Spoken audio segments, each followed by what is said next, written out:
This conference will now be recorded. Everyone. So, under the heading of methods of purification of organic compounds, which basically we will continue today also. So, there are total 5 methods we have seen in the last class, and out of these 5 methods, the first 2 methods, that is sublimation and crystallization, these 2 methods we have finished. And rest of the methods for purification of organic compounds we will discuss today. So, the rest of the 3 methods, number 3 is differential extraction. So for this method, when to use it, that is the first question. So we use it to recover organic compounds. Now these organic compounds may be solid or liquid. It is applicable for both from their aqueous solution. Okay, first of all, you have to know that there is some aqueous solution in which we have our desert compound, desert organic compound, that is which we want to purify. So when this is the case, then we use this method, and how? By shaking it with a suitable organic solvent. And remember, this organic solvent which you are using to recover the desired organic compound from the aqueous solution, that must be miscible with water. So when you are mixing water with this solvent, it must be, that is the visible layer should be present. That is, you must see the layer, which is indication that these two liquids are not miscible to each other. For example, if I take any alcohol and if you mix with water, what will happen? It will mix with water. So obviously alcohol type of solvent you will not be able to use in this method of purification. You have to use such an organic solvent which is immiscible with water. Okay. Now the other condition is the solvent should be such in which the compound which we are trying to purify, that should be more soluble than water. Okay, so this is the case when we are using it. Now for example, I can say, suppose you have prepared some carboxylic acid, and it may be any general, and when we have prepared it, now it is in some salt form. So this is the normal acid form, but if I remove this H, and in this H, suppose during the preparation of this carboxylic acid, it is in some salt form, sodium or potassium. Now when it is in salt form, it will be soluble in water medium. Right? Now in the water medium, this sodium salt of carboxylic acid is present, and if under this condition you are acidifying this, what will happen? This Na now will be replaced by H, and it will be converted to RC double bond OH. Now see, try to understand the difference. This is sodium salt of carboxylic acid, and this is normal carboxylic acid. So obviously normal carboxylic acid, it will be more soluble in organic solvent because it has some ionic nature, and compared to the sodium salt, now in this normal carboxylic acid form, it is not having ionic nature like sodium salt. So that is why this sodium salt will be more soluble in water. So when you already have this in water part and you are acidifying it, then you can add some organic solvent in higher amount, so that now this RCO2H, which is already formed in presence of this H plus, that will be coming in the organic phase. So this is just one of the example. It is not that it is always you have to use it for this type of salt. It is applicable for any compound, organic compound, which is having some solubility in water, and then it is also having solubility with some organic solvent, and it is more soluble. Now, in some cases, we may use some reagent which will help to convert the original compound to a new compound, that is from sodium salt. Now we are having the wedge form, so it will be more soluble in organic solvent. So these are the different cases possible. But important point is there should be a solvent which is immiscible with water, and we will shake these two solvents together very well. And for this purpose, there is a special container we use, or better you say some lab equipment which is used for this purpose. So here you can see this picture, and this is called separating funnel. You know normal funnel, but this is, we call it separating funnel. See, this is the name. So what we do in this inside of this glass container, we take the organic solvent and we also take the aqueous part. So you can see this blue part is the aqueous part. Now at a first first step, if you see, when you are just starting the process, the compound will be in aqueous layer. And now you have added some, there is some that is opener, you can open it, you can add some solvent. So you can see the solvent layer, which is denoted by the yellow color. Now you will shake it very well. There is a stopcock also. If you open the stopcock, then you can get liquid, that is the liquid which is present in the down portion. That part you can separate from this part when you are opening it. But if it is stopcock is closed and this part is also closed, you can shake it very well and keep it for some time so that the layers are separated. You can easily see the layers. Just here, as you can see, the layers are easily visible. So what will happen, once you have shaken it, you have kept it for some time, layers are easily visible.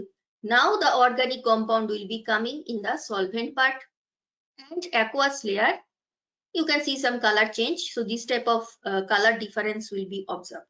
Fine. So this is a principle by which we can purify organic compound. And mostly this method is used when you have done some reaction. Suppose you have done some reaction to synthesize some organic compound. Now once the reaction is over, the reaction mixture that you have, suppose you have made from A, you have made some product P in presence of some reagent R.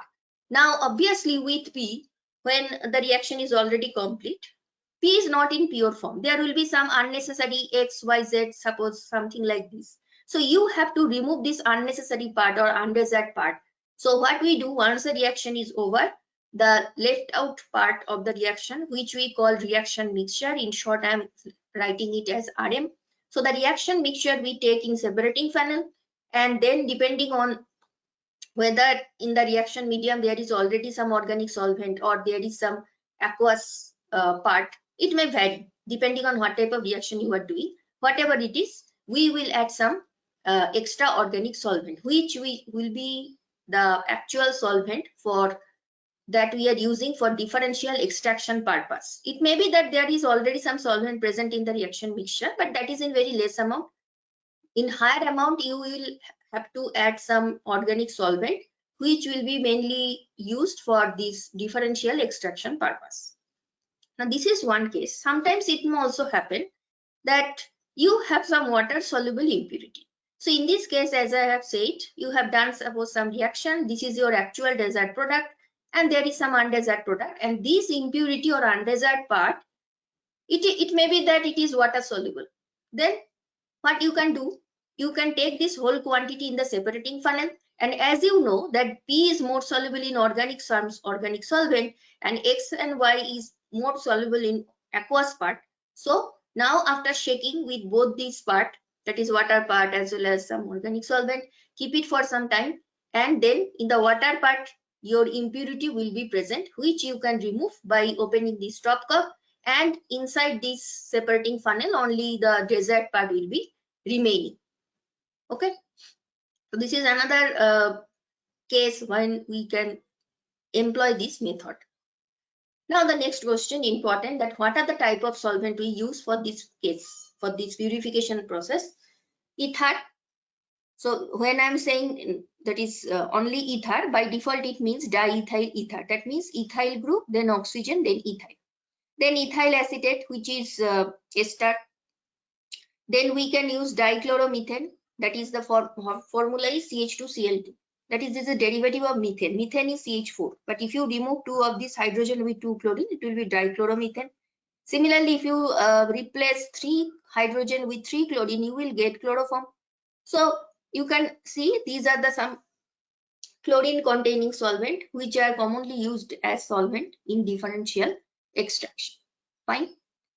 Now, once the aqueous part is you have already removed and you have your desired compound in the organic part, it may be ethyl acetate, ether, depending on what you have taken. Next, what you can do, you can simply evaporate the solvent and you will be only having only the desired compound. Now, most of the cases, what will happen, whatever solvents are mentioned here, aqueous part will always be in the as you can see in this picture, it is downward, it is down part. Upper part, there is the desired organic solvent. But in some cases, which cases? When you have solvent like dichloromethane, that is you have CH2Cl2 or you have chloroform, then what may happen? They will not be in the upper part. Now, if I draw this separating funnel, what will happen? Layers will be there, but this will be the aqueous part.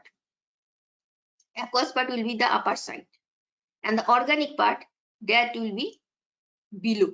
But this is only for the case when you have dichloromethane or chloroform, because they are denser compared to water. They are heavier because of the presence of high atomic weight chlorine. It is having high weight, so that is why they are denser than water, and they will be in the lower part. So that is the difference when you are using ether or ethyl acetate. Ether and ethyl acetate, they will be in the upper part, but for these two solvents, they will be in the lower part. So that's all about this method. Next, we will go to distillation method, number 4. Number 3, we have finished. Number 4. Now, once we have reached distillation, you have to know that already you can see here, there are total 4 types of distillation. Simple distillation, then we have fractional distillation, steam distillation, and distillation under the condition of reduced pressure, which you can also call as vacuum, because you are creating some vacuum. You are reducing the pressure, which is another way you can say vacuum creation. So depending on the nature of the solvent, boiling point, melting point, there is so many things. Based on that, we use different types of distillation methods. So it is but overall, if we want to know about distillation, what is distillation? It is the process of separating the constituents from a liquid mixture using different boiling points or relative volatility. So suppose you have two liquid. You have liquid A and you have liquid B.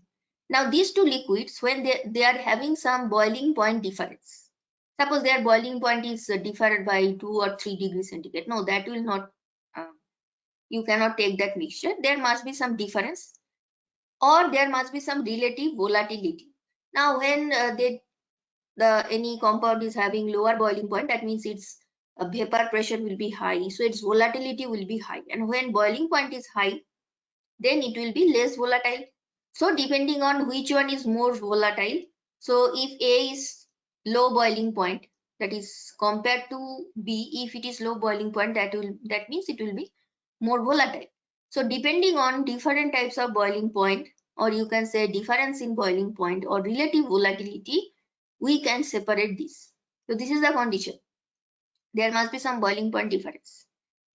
There are different types of distillation, and that depends on depending upon the difference in the boiling points of the constituents. So the mixture that you have, that you want to purify, depending on their nature, we have different types of distillation. Okay, so that is the overall idea about the distillation. Next, we have to know individually all the distillation, and when you will use it, we'll also see some examples. So the first distillation is simple distillation, number 1. So this method is only effective for mixtures with a wide boiling point difference.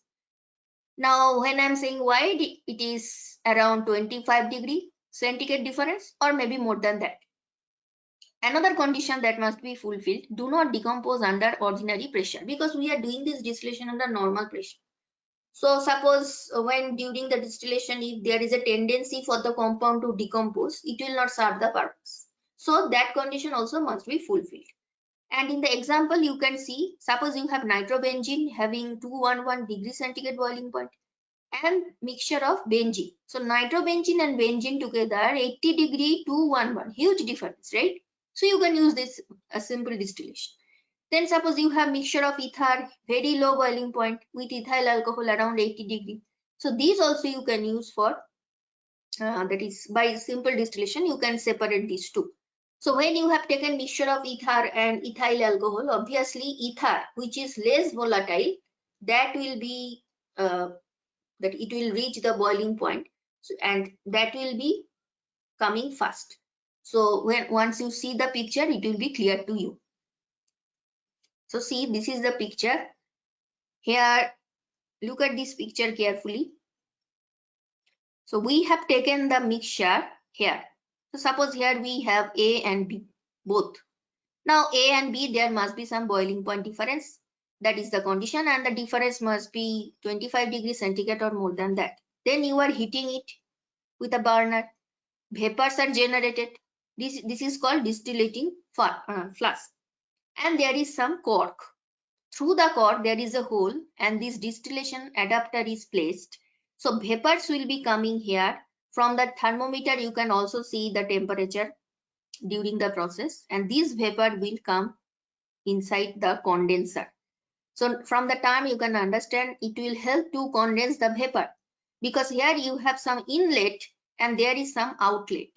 So here you are passing cold water or sometimes normal room temperature water, and this water, it will help to keep the zone very cold, and water is coming out. So what will happen in presence of this? Now see, there is inside, there is a channel. So vapor will be present inside this channel, and this outer part, there is separation. Obviously it is not a, that is, this is one glass surface, there is another glass surface. So the inside channel, the vapors will be going, and in presence of this water, it will be condensing, and ultimately it will be stored here. Okay, so this is receiving flask, and whatever is stored here, that is called distillate. Now if I am saying that A is having lesser boiling point compared to B, then A will be more volatile. It will reach the boiling point fast. Let's take example. Suppose this is A, this is B. Because B is having higher boiling point, 78 degrees centigrade. So ether will come first, and it will be deposited here. And you have to control the temperature. Suppose suddenly if the temperature is very high, suppose if it is already crossing 80 degree, it will not work. So gradually you have to increase the temperature. So first, as it is having lower boiling point, it will be condensing. It will come here, and this whatever will be left, that is actually the ethyl alcohol. And same thing, you can also, same explanation also be applicable for nitrobenzene. Benzene will come first, and nitrobenzene will be remaining in the distillation flask. So it involves heating the liquid mixture until the substance with lower boiling point starts vaporizing. So you have to be careful, and from the thermometer you can understand, you can control the temperature. And the vapor is then condensed in a condenser, collected in another vessel, which is this receiving flask. Fine. So this is the method of simple distillation. Next is fractional distillation. Now, unlike simple distillation, as the name suggests, it is simple. But this one is not simple. Compared to simple distillation, now here something extra will be doing. Now, when you will use this method, why you are not using simple distillation? Because that is simple, but still you are using this. There must be some reason. So the boiling point difference, if it is close to 10 Kelvin or near about this value, right? That is, the boiling points are very close to each other. Then you cannot use simple distillation. The separation cannot be achieved by simple distillation, because what will happen, though there is some difference of 10 degree, but still whenever the first low boiling compound, when vapors will be collected in the condenser, the another will also start boiling. So that is the problem, because they are very close to each other. So that is the reason we will use fractional distillation. And for this we have to use a special type of fractionating column, which is fitted with the distillation flask. Remember, in the previous picture, this is the distillation flask with which you have some adapter, but this is not some fractionating column. We have not used any special equipment like that. But now, as the boiling points are very close, you have to use some special equipment, which we are calling fractionating column. So in this column, there must be some fraction. Now what it means? Look at this picture. 3 different types of fractionating column you can see, and that depends on, it may vary depending on what kind of compounds we are separating. But whatever it is, what is the main purpose of using this fractionating column, that you have to understand. So in this column, you can see which will be fitted over the distillation flux, that you have not done in case of simple distillation, but now you are doing it. So in this column, you can see there is some inside, some portion like this, and this is actually increasing the surface area. Sometimes it may be also done with some steel wool. So wool which is made of steel. So this will also increase the surface area. Sometimes there may be some glass bits inside. So in every case, the common point is we are just increasing the surface area inside the column. That is the main purpose. So here it is mentioned the purpose of using this specially designed column is to increase the surface area, because more is the surface area, cooling will be increasing compared to when you have not used any column or you have not used any this type of specially designed column. It is not just normal column, it is specially designed, right?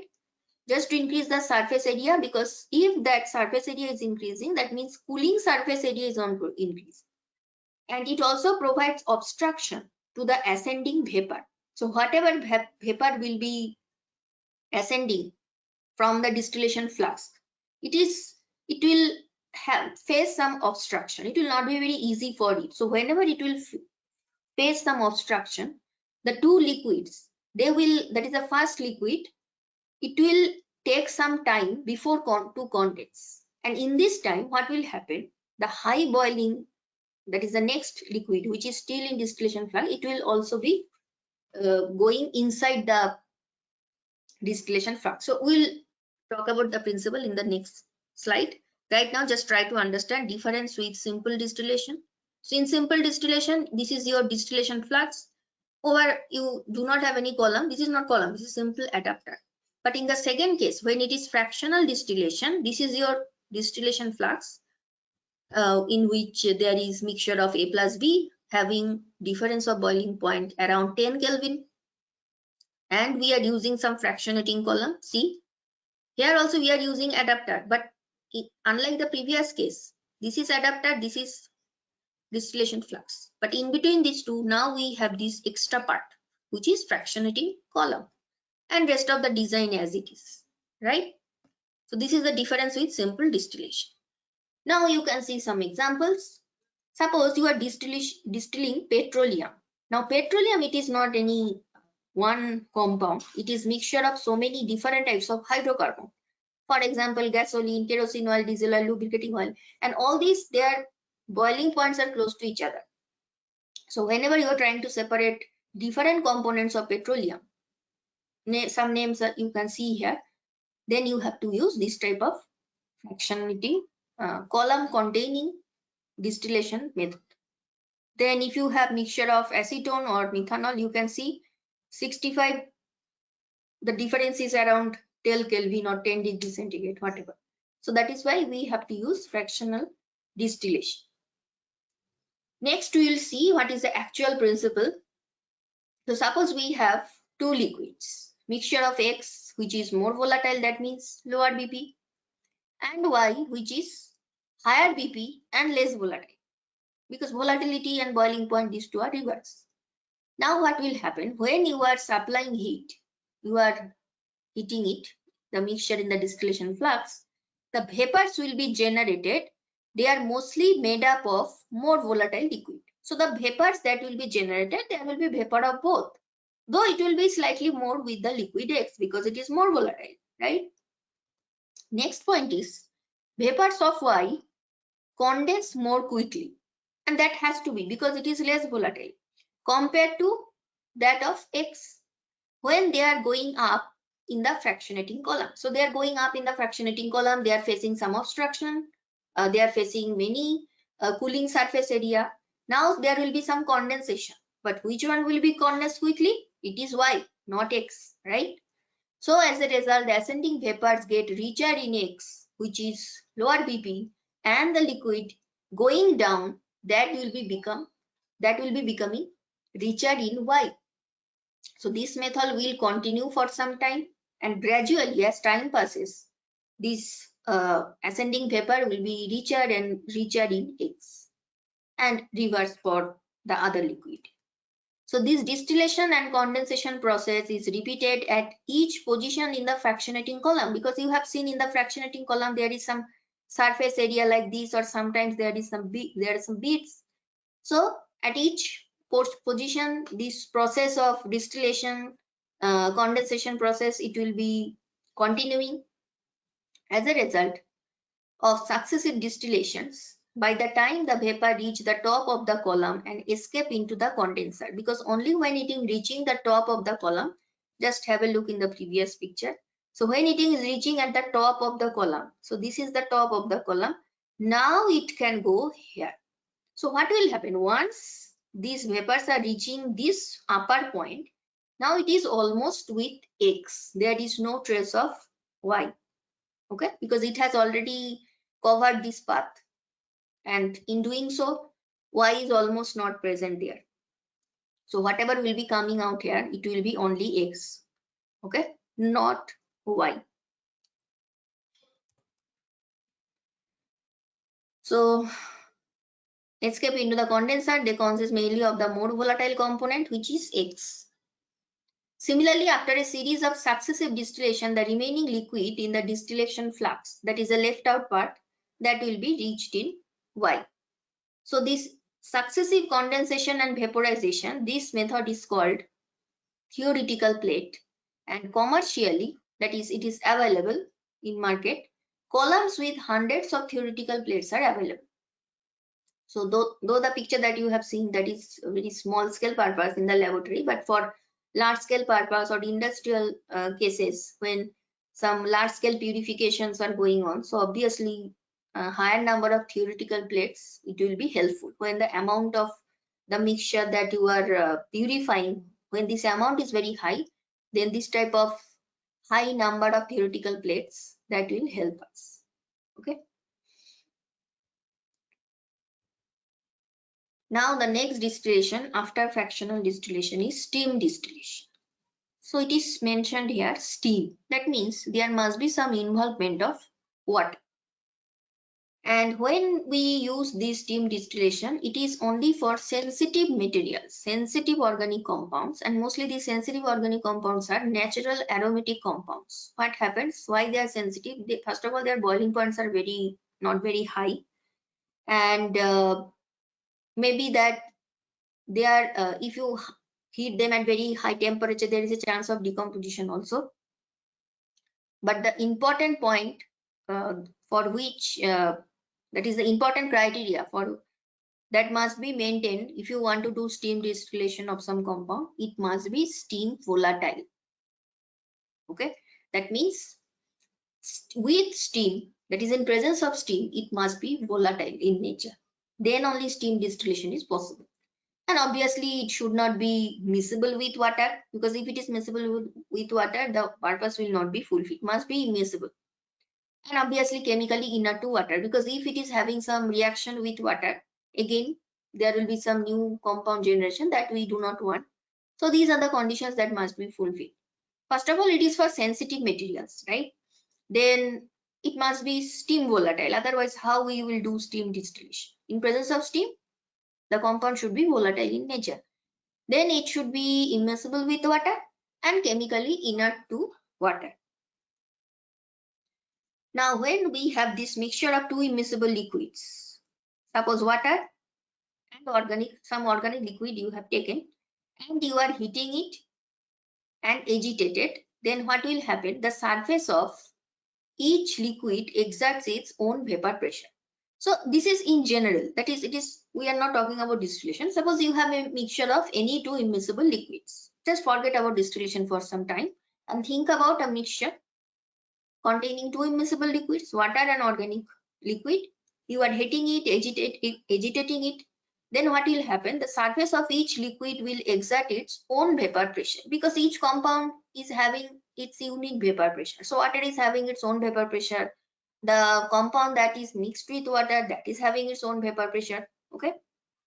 So when you have taken mixture, the surface of this mixture, it will exert its own vapor pressure, each liquid. Now the mixture will start boiling when the combined vapor pressure, that is a combined effect of these two vapor pressure, it becomes equal to or greater than the atmospheric pressure. Normally for boiling point definition, what we say, suppose you have any particular liquid, whether water or any organic solvent. So it is not mixture, you have pure liquid. So when it starts boiling, when its vapor pressure reaches equal to or greater than atmospheric pressure, then only boiling can start, right? But when you have mixture, you have to think about the combined vapor pressure. So when the combined vapor pressure is equal to or greater than atmospheric pressure, then only boiling will start. So how it looks, how the total process. Here one extra thing you have to use, and that extra thing is you have to supply some steam. So the compound that you want to distill, that you have taken in this. So suppose this is a distillation flux, but you are supplying to it some vapor, and that vapor is coming from this part, which is another flux, which we are heating, and this is basically water, as it is mentioned. Now this water, okay, so some amount of water may be condensed, for that there is separate channel, but the vapor, it will come in, that is, it will go inside this liquid. It will come in contact with this liquid, and in presence of this steam, as the compound is volatile in nature, now it will, this vapor of this organic compound, it will come here and it will move through this condenser and will be deposited here. Now obviously in this receiving flux, you can see both water and the compound is present. The blue part is water and the liquid that is in the lower part. Now, as you already know the differential extraction, the first method in today's class that we have already learned, you can apply that method to separate this organic part. Simply you have to use some distillation, you have to use some different separating funnel, where this from the bottom part you can collect the organic compound. Fine. This method is used to recover essential oils from plants, because essential oils are basically different types of aromatic, natural aromatic compounds, they having very volatile nature. And so from plants, when we are extracting it, suppose we have already extracted, recovered some essential oil, but it is still having some impurity, then we can use this method for its purification. So essential oils from natural source, plants, flowers. Then in the manufacture of aniline. So aniline, if it is impure, we can purify it by steam distillation. Though it is having higher boiling point from water, but remember, when it is mixed with water, it becomes azeotropic mixture. And azeotropic mixture means a mixture which is completely having different boiling point compared to the original components. So if you have component X and Y, and if these two are forming some azeotrope, it will not have the boiling point of individual X or Y. It will be completely something completely different, which is lower than these two. So that is azeotropic. So as aniline form that type of azeotrope, so we can use steam distillation for purifying it. That means aniline water mixture we have to use.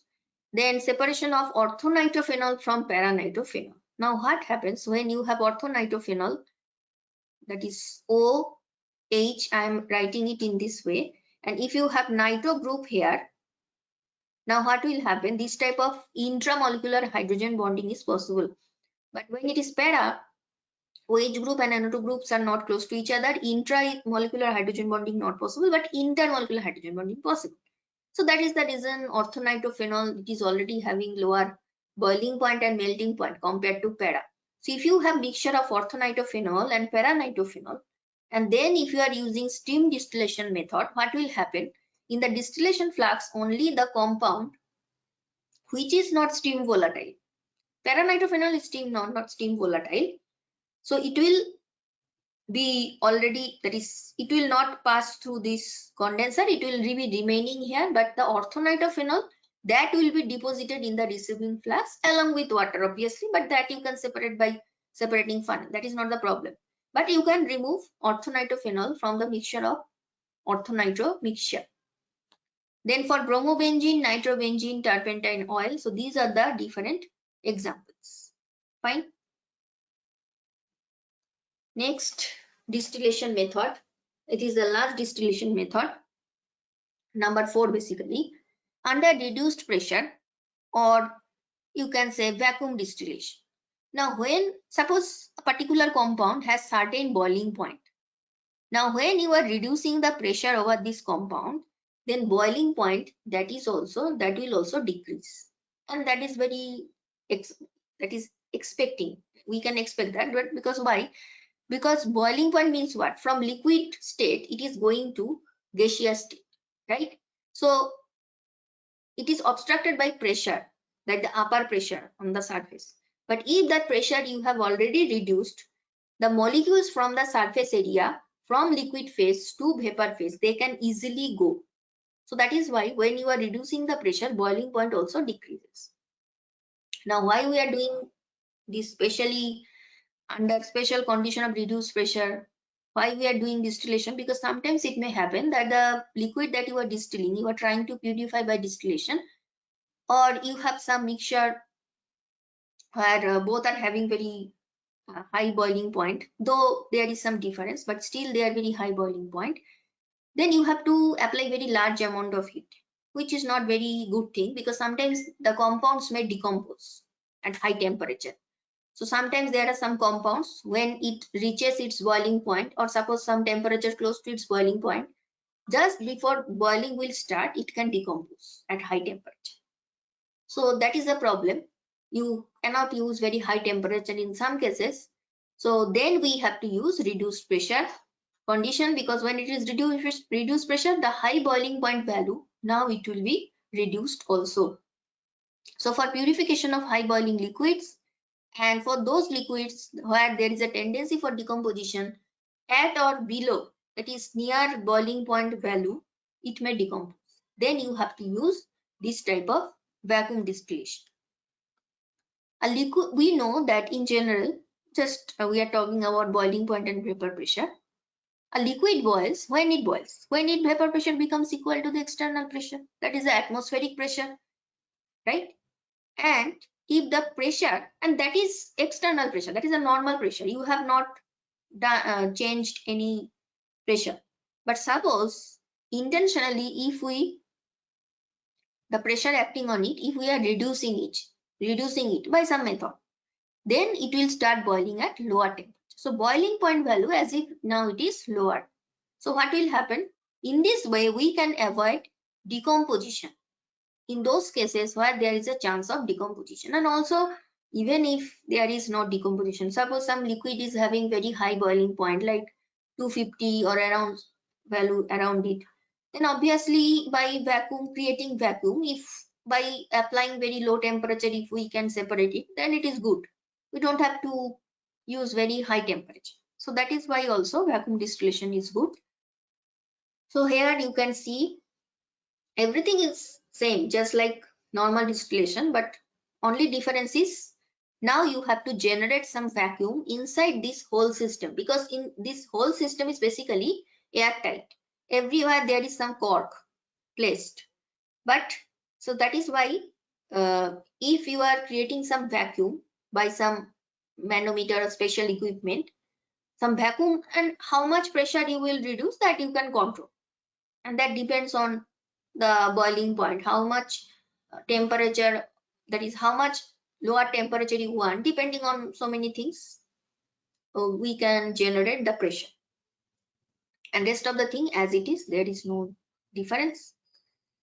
So in this type, the distillation is carried out at a pressure lower than the atmospheric pressure. Atmospheric pressure is 760 millimeter H, and we do it with some vacuum pump.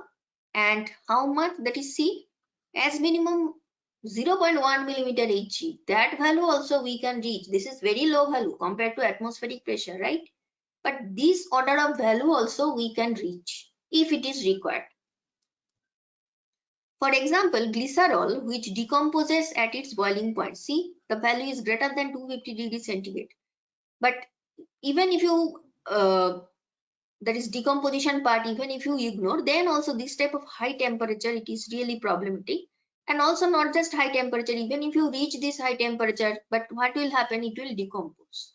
Glycerol is this molecule, CH2OH, CHOH, then CH2OH. This is glycerol.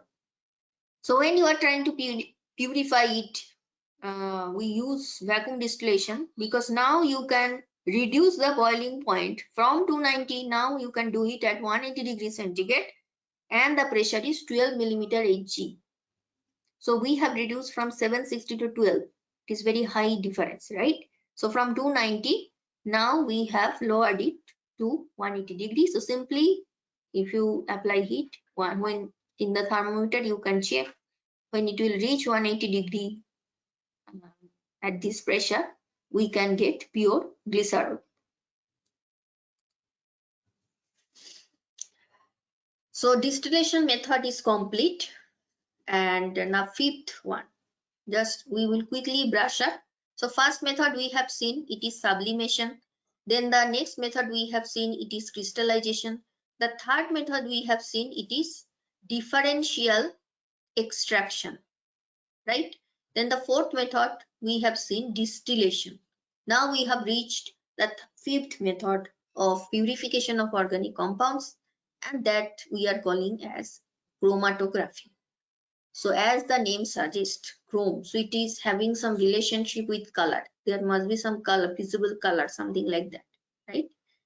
So this method, when we use it, though we are discussing it under the heading of purification, but remember, chromatography is very versatile. It is not just used for purification always. Sometimes it may be used for separation purpose or identification purpose. This is not its sole purpose. Purification, obviously, that is we are studying, that is fine.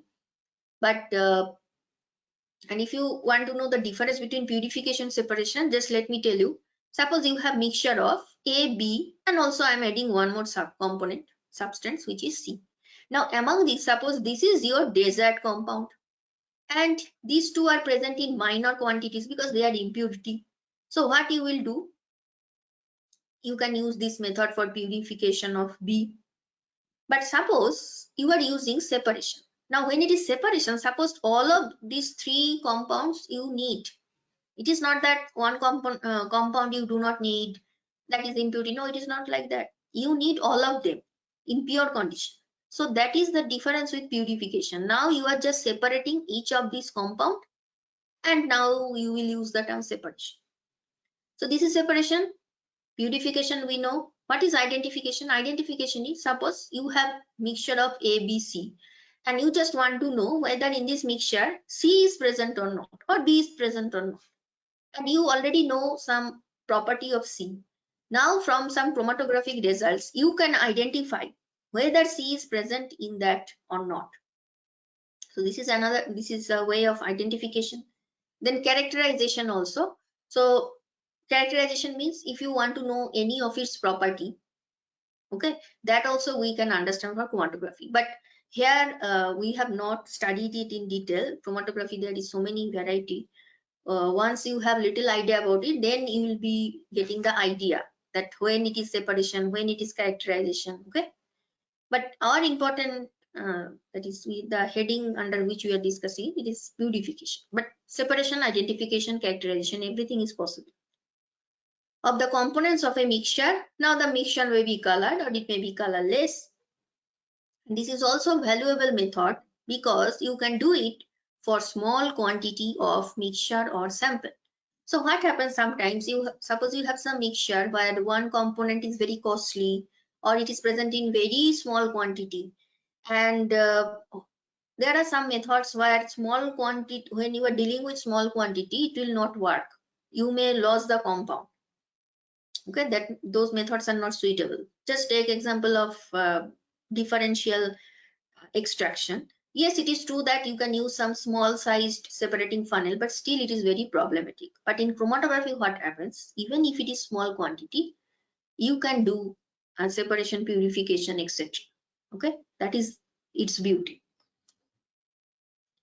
Now the main principle to understand chromatography that we have to know is selective distribution of the mixture of organic substances between two phases. So there will be two phases. One phase will be stationary phase, which will not move. Another phase will be moving phase, and sometimes it is also called, basically most of the time it is called mobile. Sometimes it may be called as moving. So one phase is mobile, another phase is stationary phase. Now the compound with which you are dealing, or the mixture of different compounds, these compounds may have different adsorption to this stationary phase. So suppose among A, B, C, A is most strongly adsorbed on the stationary phase, but C is very weakly adsorbed. So what will happen? C will be in the mobile phase mode, A will be in the stationary phase mode. So as there is selective distribution or different distribution of these components in these two phases, now you can separate. Okay. Now the stationary phase, it is not necessary that it will be solid always. It may be solid, it may be liquid. And the mobile phase, obviously the mobile phase cannot be solid. It will be either liquid or a gas. Now based on this, that is when stationary phase is solid, we will have a particular type of chromatography, and when it is liquid, we will have another type of chromatography. So we will do a classification which is based on whether the stationary phase is solid or it is liquid. So when the stationary phase is solid, then you will have adsorption chromatography. The basis is adsorption when it is solid, because when it is liquid, the question of adsorption doesn't arise. But when the stationary phase is liquid, now the basis is partition. So based on this stationary phase variety, we have now two new terms. One term is adsorption, so you will call it adsorption chromatography, while stationary phase is solid, and when stationary phase is liquid, you will call it partition chromatography, because now the question of adsorption doesn't arise. Okay, so adsorption means something which is on the surface of any solid. Suppose this is you have any solid, and only this surface something will be attached, that is adsorption. But if I'm saying adsorption, that is when it is not AD, it is AB, absorption, that is not the same thing. In that case, it means in the solid inside also the compound is present. But if it is only at the surface, that means it is adsorption. Be very careful with the spelling. So first we'll deal with adsorption chromatography. So here that is the stationary phase is solid, right? That is its basis. So this chromatography is based on the fact that different compounds are adsorbed on a suitable adsorbent. So the surface over which it is adsorbed, that is called adsorbent. And this adsorbent, you cannot just use any substance. There is a specific, mostly we use silica gel, where the main component is SiO2, silica, inorganic compound, or alumina. Mostly silica gel is used, but sometimes alumina, which is nothing but Al2O3. Now, why these two are specifically used? The reason is that, first of all, they are inert to most of the organic compounds. So that condition must be fulfilled, because their purpose is just to provide a surface area. Their purpose is not to react with the compound that you are trying to purify. So they must be inert. So that is why this type of compound, and they are also very stable with temperature or moisture with respect to every environmental effect. So that is why silica gel, alumina, these are normally used for this adsorbent, that is the solid phase, to different degree. So different compounds are adsorbed on a suitable adsorbent to different degree. Just take the previous example. Suppose you have mixture of vapor C, and C is weakly absorbed on silica gel, but A is very strongly absorbed. Now what will happen when you will apply the mobile phase? C will be more in mobile phase. It will come to the mobile phase early compared to A. That is the principle. The constituents of the mixture move at different speed over the stationary phase, as some compounds are more strongly absorbed than the other. So A is more strongly absorbed than C, and suppose B is something intermediate. Now this adsorption chromatography, it may be two types. So under this heading, another classification we will have, but remember this classification in common point is whether it is column chromatography or thin layer chromatography. The common point is in both cases solid phase, that is a stationary phase is solid. That is the common point. But depending on whether you are using some column, mostly it is glass column, or you are using some thin layer of the adsorbent over some plate, So these are just difference in technique, but both are adsorption chromatography. Okay. So based on this, whether what type of equipments you are using, based on this, we will have two types. Mostly thin layer we use when the quantity is very less, and we have some small plates. But column chromatography, though there are different type size available, for large amount, it may be very long column and wide. If it is very small amount, then smaller size. Everything is available.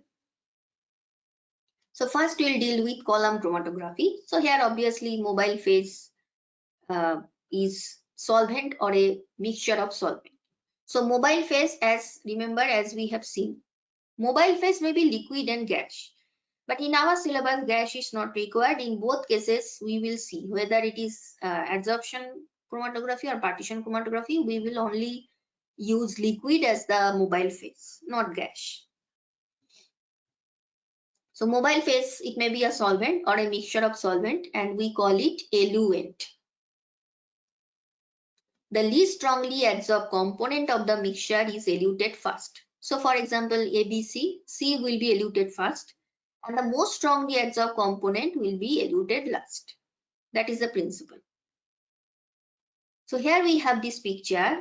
First look at this first column. So here you can see some column, and this is the stationary phase in light blue color. So you have filled with some silica gel or alumina.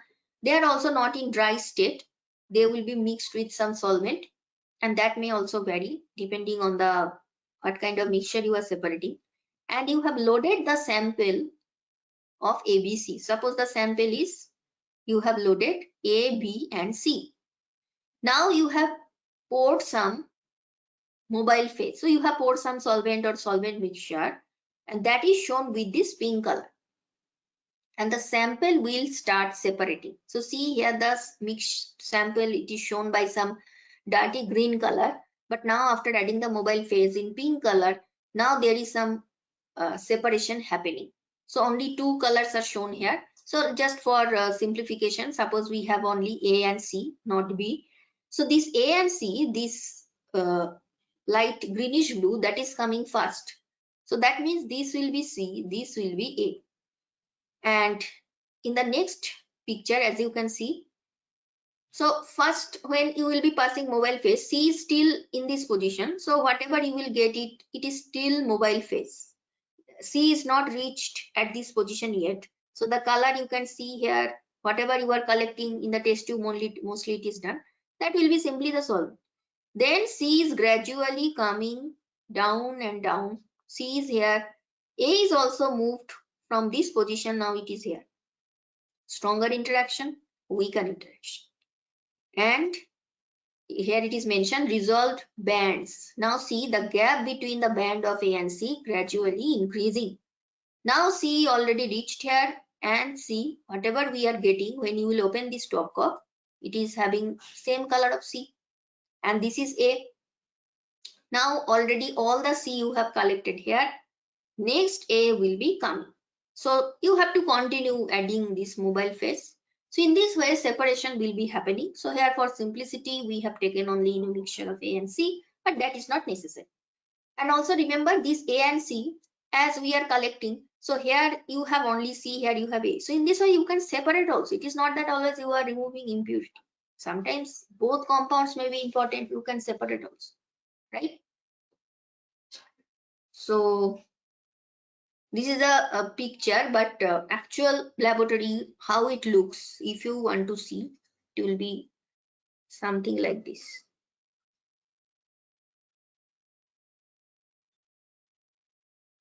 So here you can see some glass column. This is the stopcock, and different types of bands you can see, right? This is the transparent solvent, which is basically the mobile phase transparent solvent, and you can see some bands as if this is C and this is A. Just I'm trying to compare with the previous situation, and there may be more compounds here which is still more strongly adsorbed compared to A. And sometimes it is also mentioned in this way that this is less polar, whatever is coming first, that is less polar, because more polar means it will be adsorbed strongly to the silica gel or alumina, whatever, and this is more polar. Whatever is coming late, this is coming early, this is coming later. Okay, so depending on that we can have different types of band. And we have thin layer chromatography, though we don't have much time, we'll just have primary idea. So what is the main difference with common chromatography? Now we will not be using any column, so that is why the name there is no term column, but term is thin layer. That means we will make some layer. Okay, and we will make this layer on what? On the sheet of, it may be glass, plastic, or it may be some polymer type of material or aluminum foil. So over it there is some thin layer of adsorbent already present. Now sometimes it is made manually in the laboratory, sometimes it is already commercially available, so many things may be there.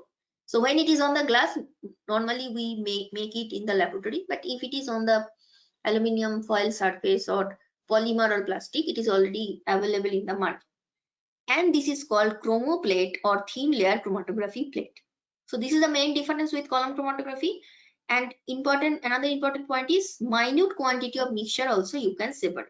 So mostly we do it for a lesser quantity of mixture, that is if you compare with column, and from the size of, obviously you can understand that in this case the amount will be less, not so high like column, right?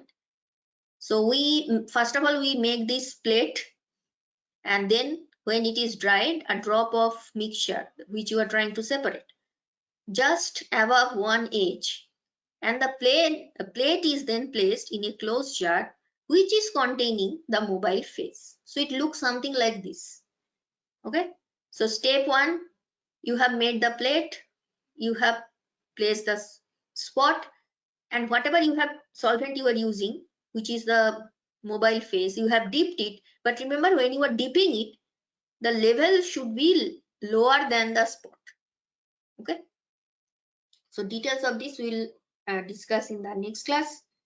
Today we are at the end of the session. Okay, thank you for listening.